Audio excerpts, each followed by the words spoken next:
to do this so you can see the two nuts back here. Actually, before you do anything, make sure your water supply is turned off, which I already went ahead and did that. And then what I also did was I opened the faucets here in the bathroom, the hot and cold, to drain and release the pressure that's in there so you don't get wet. And then as you see here, there's these two big nuts on the back. One is for each water supply source, hot and cold. Break those loose with a open-ended wrench like this, crescent wrench, and then proceed to unscrew all this. Hiding in here are the screens for the hot and cold water supplies. I've already been in here once and to clean them, so I'm just doing this again here to show you how it's done. So I unscrewed it, it's loose. It's still attached at the top, so don't pull on it too hard, but it comes off an inch or so. And then what you can do, you can hold here and grab the valve assembly, and you can just wiggle this back and forth and pull it down, and it'll slide right out of that pipe. And then on the opposite side, you can see where the screens are. The surface of the screens are kind of cruddy there, but that's fine. Or the seal, I should say, is kind of cruddy. So I already popped these screens out once.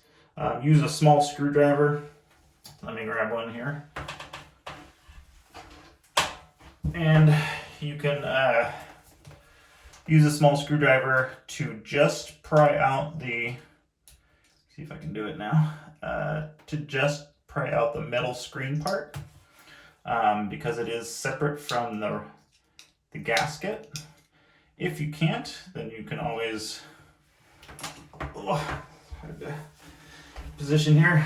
If you can't, then you can always take out the entire sealing gasket as well as the screen. But it looks like this might cooperate. Maybe, maybe not. Let's see here. It's not the easiest to get out, that is for sure.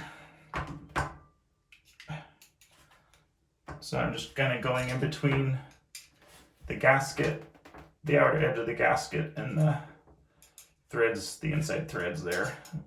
Almost had it. Get back in there. There we go. And then you just kind of give it a little pry. Nice, small, thin screwdriver works wonders. A knife might be too thin, you might snap the tip off. And so that, there we go. And that's the screen there, the gasket. And then you would just clean, knock out any junk that's in there. And then stick it back in. You'll stick it back in with the cone pointing up. And then actually what will happen, and you have to be careful of it, that I just did it, the screen popped out. So what you'll do, if that's the case, which it has been the case for me, trying to get this gasket back in there, put the gasket back in first. Get the help of the screwdriver to help push it in without stabbing yourself in the hand.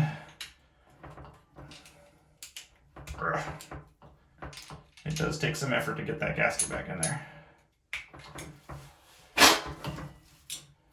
Keep the gunge out of there, and then you've got the little screen there. Again, the center portion, the volcano, the hill, there you go, if you will be pointing up.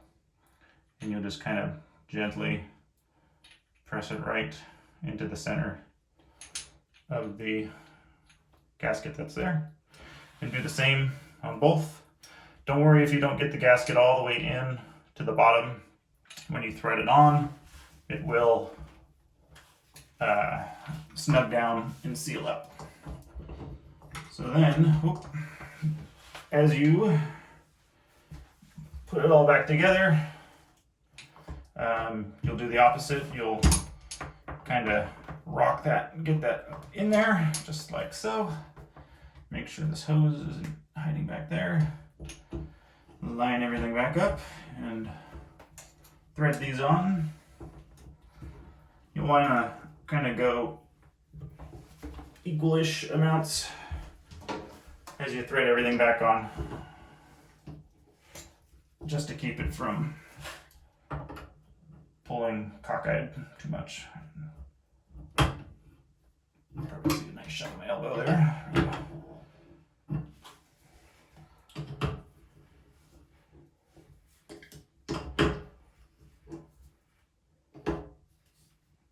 And just a snug down. It doesn't have to be cranked.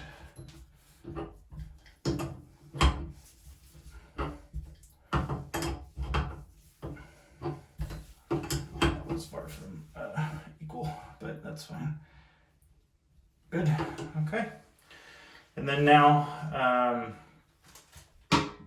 you would go ahead and churn you close the valves on your faucet that are open, and then go back downstairs and open up your